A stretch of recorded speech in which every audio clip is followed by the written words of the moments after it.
এত সুন্দর একটা মানুষে তার একটা কাপড় রাখে নাই শরীরে, এত বড় বড় পাথর দিয়ে তার নিক্ষেপ করে। ওরা কি মানুষ, ওরা কি মরবো না, ওরা কি মরবো না। আমার এই যে সব সারা করলো। আমার বাবাকে ব্যবসার জন্য আমার বাবার ব্যবসা চাইছে এবং আমার বাবা থেকে 2 লাখ টাকা মাসে মাসে চাঁদা চাইছে। এই দুইটাই একটা আইনত ইয়া, সেই জন্য আমার বাবা রাজি হয় নাই। সেই জন্য আমার বাবাকে আমি ভিডিও দেখি নাই, আমি সহ্য করতে পারবো না। ভিডিও দেখাই নাই, আমরা সবাই জানে, ওপেনলি জানে সবাই যেটা হত্যা। শুক্রবারে সকালবেলা কিন্তু ভিডিও প্রকাশ হয়েছে। ভিডিও প্রকাশ হয়েছে গতকালকে। আপনারা আগে থেকে জানতে পারছেন? হ্যাঁ, আমরা আগে থেকে জানতে পারছি। কি জানতে পারলেন? মানে কারা কারা করছে?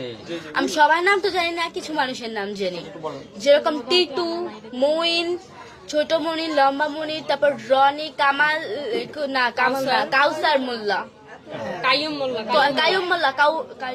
কায়সার হচ্ছে ফোন দিছে। হ্যাঁ, যখন আমার মামা বাসায়, ওই কাউসার ফোন দিয়ে আমার মামার বাসা থেকে বের করছে, বলছে যে তুমি তাড়াতাড়ি আসো, তুমি তাড়াতাড়ি আসো, দোকানে আছি, তুমি তাড়াতাড়ি আসো। ওনারা অনেক রকমের মানে মেন্টাল ক্রিয়েট করছে। কোয়েশ্চেন গুলো ওকে না করে আচ্ছা, ভিডিওটা পরে প্রকাশ হওয়ার কারণটা ছিল কি? পরে হচ্ছে গিয়া আমি প্রেস ক্লাবে গিয়েছিলাম, বরগুনা প্রেস ক্লাবে। আমার কাছে তার আগে অনেক ভিডিও ছিল, হিউজ পরিমাণে ভিডিও ছিল আমার কাছে।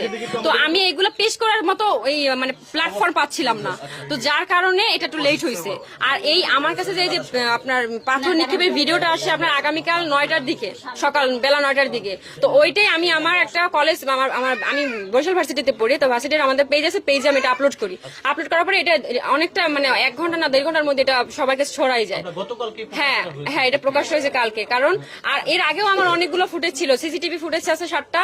সেটা হচ্ছে গিয়ে আপনার ওই যে আমার মামার সাথে যখন অফিসে বসে কথা হয় আমার মামারে, তখনই তারা ওইখানে বসে মারামারি শুরু করছে। শুরু করার পরে আমার মামার টানা হিস্ট্রা করে বাইরে নিয়ে আসছে এবং ইট দিয়ে মাথা থাতলাই দিছে। আর এখানে একটা শুট করা হয়েছে আমার মামা, এটা কিন্তু এটা করা হয় নাই। হ্যাঁ, বন্ধুত্ব ছিল। এই যে মুবিন উনি, হ্যাঁ মুহিন, উনি হচ্ছে গিয়া ওনার যে বাসার খাটটা পর্যন্ত আমার মামা কিনে দিচ্ছে। আর তারপর হচ্ছে গিয়া আপনার বাজার করে দিত, তারপর চালাইতো আমার মামা ওদের চালাইতো। এত বড় একটা ঘটনা ঘটেছে, এর ভিতরে কোনো ধরনের প্রবলেম হয়েছিল কিনা? বা প্রবলেম বলতে আমি বলছি 2020 থেকে 25 সালে এই 5টা বছর আমার মামা অনেকটা ডেভেলপ করে তার ব্যবসায় এবং অনেক ভালো ছিল আলহামদুলিল্লাহ। তার সন্তান ওয়াইফ নিয়ে অনেক ভালো ছিল, ভালোই দিন কাটতেছিল এবং সে একটা লাক্সারি লাইফ বিলং করতেছিল। তো ওইটা তার বন্ধুদের এটা সহ্য হচ্ছিল না যে ও এত ভালো, তাহলে আমরা এরকমের কেন, তাহলে তার মানে আমাদের কিছু একটা করতে হবে। কারণ মানুষ তো লোভে পড়ে সবকিছু করে, এই জন্য ওরা লোভে পড়ে আমার মামার এই কাজটা করছে। আমার মামারে বলছে যে হয় তুমি তোমার এই যে সোহানা মেটালটা আমাদের দিয়ে দাও, আর যদি তুমি সেটা না করো তাহলে প্রত্যেক মাসে আমাদের 2 লক্ষ টাকা করে তোমাকে দিতে হবে। এখন আমার